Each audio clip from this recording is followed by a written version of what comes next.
তো hello guys, আজকে আবার একটা নতুন ভিডিও নিয়ে চলে আসলাম। ভিডিওটা একটু মানে কতটা ভালো হয়েছে সেটাও আমি জানি না, ভালো মোটামুটি হয়েছে।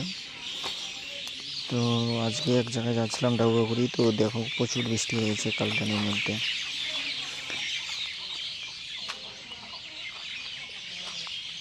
প্রচুর পরিমাণে পানি, একদম পানি পানি হয়ে গেছে সাড়ে কে সাড়ে। তো আজকের আকাশটাও প্রচুর সুন্দর আর কি দেখতে।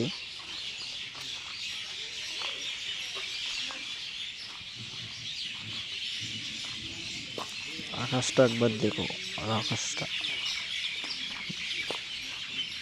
একদম ব্লু ব্লু।